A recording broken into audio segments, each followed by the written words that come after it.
Okay, this is going to be a story unlike anything I've ever told you before because, honestly, what happened that night, it changed me. It genuinely changed my life forever. If you've ever had that feeling, that deep, unsettling dread that something is watching you, something ancient and malevolent, then you might just understand a fraction of what I went through. Before I dive into the absolute nightmare that was Waverly Hills, do me a quick favor. Hit that like button and subscribe if you haven't already. Trust me, you're not going to want to miss the new episodes coming out.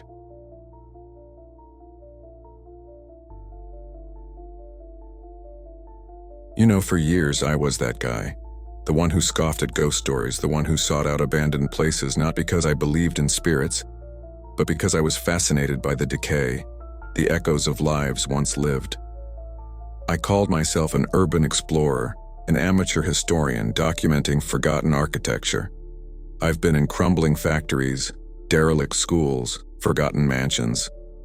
But nothing, and I mean nothing, prepared me for Waverly Hills. This place, it's legendary. America's most haunted asylum, they call it. A sanatorium, really, for tuberculosis patients back when that disease was, a death sentence. Thousands died there. The stories, they're grim. Experimental treatments, isolation, bodies stacked like cordwood. I'd read every book, watched every documentary, and for years Waverly Hills was on my bucket list. Not for some cheap thrill, but I wanted to feel it, to understand the sheer weight of suffering that soaked into those walls. So last fall, I finally made the trip out to Louisville, Kentucky. I went alone. Looking back, that was my first mistake. My biggest mistake. I told myself it was for the purity of the experience, no distractions, no friends to crack jokes or freak out on me. Just me, my camera, and the ghosts of Waverly. I planned an overnight solo investigation. Crazy, right? Yeah, I thought so too at the time. A thrilling kind of crazy.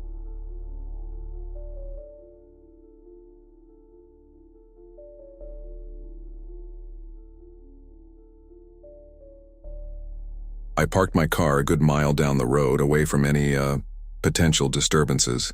Snuck in just after sunset. The place is massive. A gothic looming silhouette against the ink-black sky, all jagged edges and broken windows like empty eyes staring out. The air, even outside, felt heavy, stagnant, like it was holding its breath. The moment I stepped inside, the temperature dropped. Not just a little bit, but noticeably.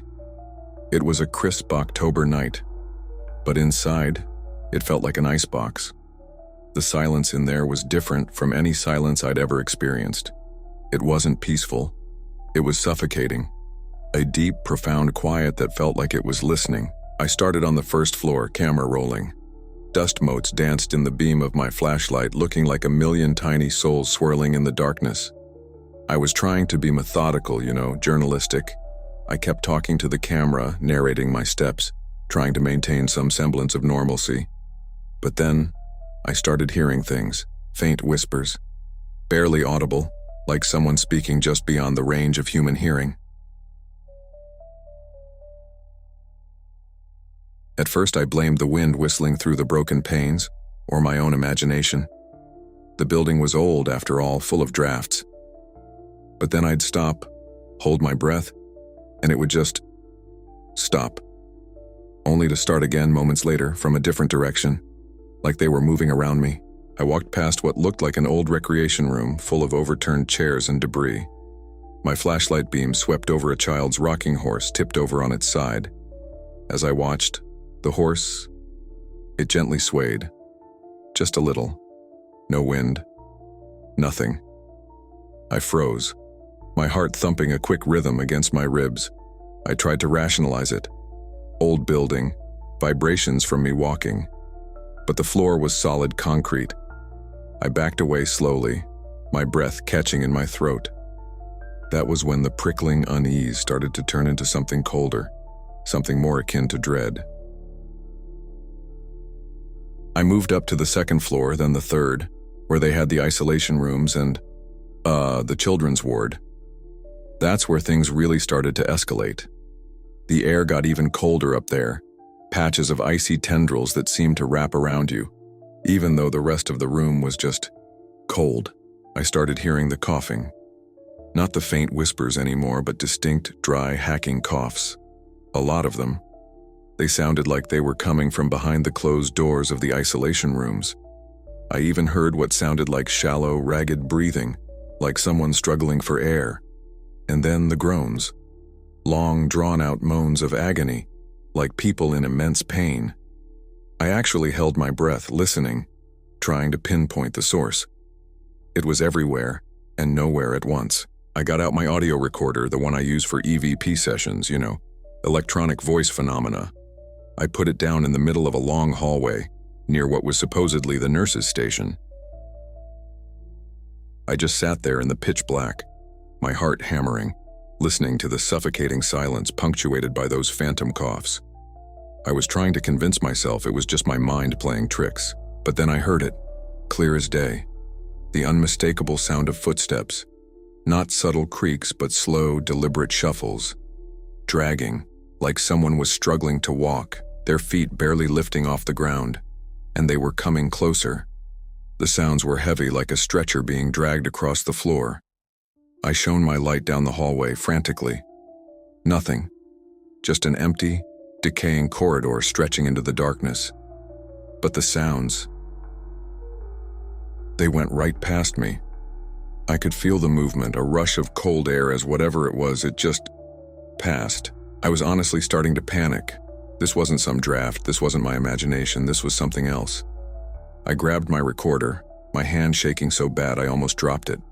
I was hyperventilating, just trying to tell myself to breathe. My logic was starting to crumble.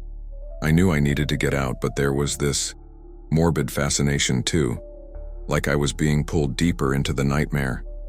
And then I remembered the death tunnel, the body chute, as they called it, a 500-foot underground tunnel used to transport the dead out of the sanatorium, keeping the living patients from seeing the sheer scale of the fatalities.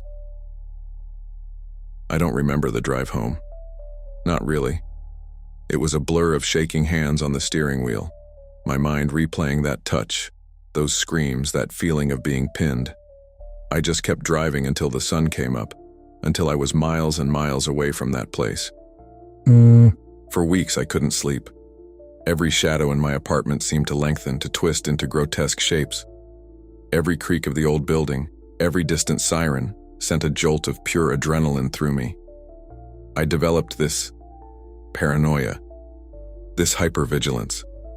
I'd be walking down the street and I'd suddenly feel like someone was walking right behind me, too close. I'd whip my head around, heart pounding, and there'd be nobody there. My camera, the footage, I haven't watched it, not fully. I just can't. I tried once for like 5 minutes, and the sheer dread that washed over me was so overwhelming I nearly threw up. I just packed it all away. I sold all my urban exploring gear. The thought of going into another abandoned building, even a normal one, sends shivers down my spine. I used to be so rational, so logical. But Waverly Hills, it broke something in me. It showed me that there are things in this world that defy explanation, things that exist beyond our understanding, and they are not benevolent. They are hungry, and they hold on to their suffering. Sometimes late at night when the house is absolutely silent and I'm just about to drift off, I hear it. Faint, dry coughs, right at the edge of hearing, like they're coming from the next room. Or sometimes I'll be sitting alone, and I'll feel an icy breath on the back of my neck. And for a split second, I'm back in that tunnel, feeling that cold, withered hand, hearing those screams. I honestly think a piece of Waverly Hills came home with me, and it's still here, watching, waiting. So, that's my story, my Waverly Hills nightmare, and honestly, I hope you never experience anything like it. Thank you for listening. If you liked this episode, please let me know in the comments. And remember, new episodes are coming out tomorrow, 7 p.m. sharp. You won't want to miss them. Stay safe out there, everyone.